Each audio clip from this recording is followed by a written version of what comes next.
क्या मामला है, किस संबंध में आप लोग जो है पुलिस अधीक्षक कार्यालय आए थे? सर, ये मामला साइबर क्राइम का एक तरीके से समझिए। तो आजकल जो फ्रॉड चल रहा है कि ऑनलाइन ये लोग फ़ोन कर के आपका सर डरा धमका के पैसे ले रहे हैं, उसी का मामला है। सुबह सुबह मेरे फादर को फ़ोन आया कि कस्टम ऑफिसर बन के ना, कस्टम ऑफिसर बन के फ़ोन आया किसी सुबोध मिश्रा का। उन्होंने बोला, सुजीत मिश्रा जी, उन्होंने बोला कि आपका एक पार्सल आपके नाम से है जो यहाँ दिल्ली से मलेशिया जा रहा है, उसमें कुछ ATM कार्ड्स और पासपोर्ट और कुछ ड्रग हैं जो कि क्या कहते हैं कि इलीगल चीज़ें हैं, जिसके कारण आपको अरेस्ट किया जाएगा या फिर आप इसमें फंसे हुए हैं इस मामले में।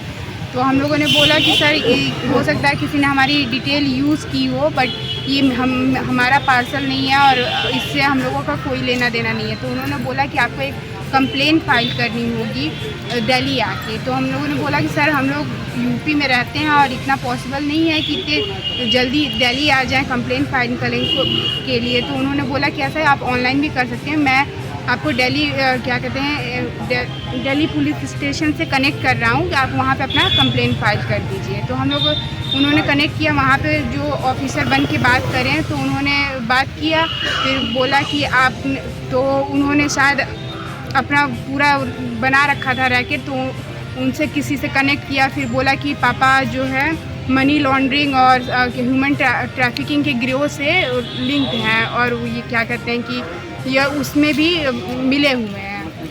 तो उसके बाद से उन्होंने बोला कि आपका इतना सारा इतने करोड़ का आपसे ट्रांजैक्शन हुआ है, 326 करोड़ का आपने मनी लॉन्ड्रिंग करा हुआ है, आप ह्यूमन ट्रैफिकिंग में हो, आप मलेशिया में ऐसे भेजते हो करके बाकी सारी चीज़ें। फिर उन्होंने बोला कि अगर आप इनोसेंट हो तो हमारे साथ कोऑपरेट करो। हम लोगों ने बोला कि सर हम लोगों ने कोई गलती की नहीं है, तो हम लोग कोऑपरेट करने के लिए रेडी हैं। फिर उन्होंने खुद बहुत सारी डिटेल्स हमसे मांगी, हम लोगों ने उनको प्रोवाइड कराई। फिर उन्होंने बोला कि अच्छा हमारे सीनियर से आप बात कीजिए, अगर वो इसको क्लियर चिट करेंगे और वो क्या कहते हैं कि आपसे कन्विंस हो जाएंगे कि आप इनोसेंट हैं तो हम लोग आगे प्रोसीड करेंगे। तो फिर उनके सीनियर से बात हुई, तो फिर उन्होंने भी कई सारी चीज़ें इंक्वायरी करी, बाकी सारी चीज़ें करी।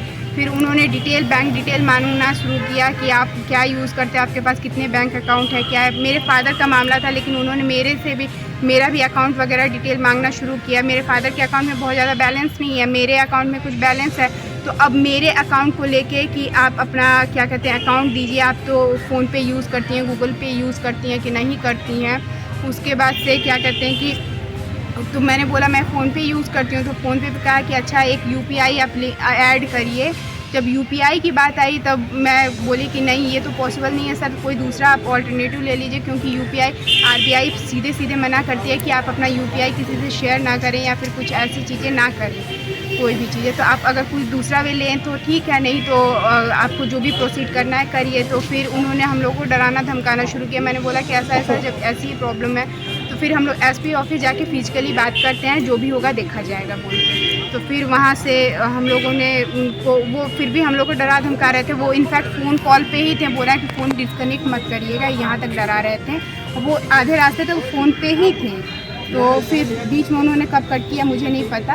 फिर हम लोग SP ऑफिस पे आए, यहाँ पे बात किया, सर से बात हुई, तो उन्होंने बोला कि आप फ्रॉड होते कितना पैसा मांग रहे थे वो लोग? पैसा नहीं मांग रहे थे, वो हमारे अकाउंट में मेरे कुछ जितना भी पैसा था आई थिंक वो ट्रांसफ़र करने के फिराक में वो लोग लगे। अच्छा, हमें एक चीज़ और बताओ जी, आप जनता से क्या कहना चाहेंगे ऐसा कॉल पे? हाँ। जनता से यही कहना चाहेंगे कि पैनिक ना हो। बहुत प्रेशर लोग क्रिएट करते हैं, आपको लगेगा वाकई में आप बहुत बुरा फंसे हुए हैं, लेकिन और ये लोग ये भी करते हैं कि बोलते हैं आप किसी से शेयर मत करना ये चीज़। इनफैक्ट अपने फैमिली मेम्बर से भी ये चीज़ आप नहीं शेयर कर सकते हो, क्योंकि ये बहुत कॉन्फिडेंशियल है।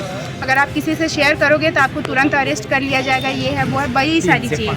हाँ, 3 से 5 साल तक का अरेस्ट आपको किया जाएगा अगर आप किसी से इसको क्या कहते हैं शेयर करते हो तो। अच्छा, कहने के मतलब आपका ये है कि अगर ऐसा किसी के साथ होता है तो तत्काल अपने नज़दीकी पुलिस स्टेशन पे जाकर संपर्क करें। बिल्कुल संपर्क करें, उनको इससे बात से अवगत कराएं। धमकी देते हैं ये लोग, बोलते हैं कि आप अगर कोऑपरेट नहीं करोगे तो तुरंत आके आपको अरेस्ट करेंगे लोग। आपके क्या कहते हैं कि नज़दीकी लोगों से, नज़दीकी पुलिस स्टेशन से हमारी बात हो चुकी है, अगर आप लोग कोऑपरेट नहीं किए तो तुरंत पुलिस जाएंगे आपको अरेस्ट करके करेंगे।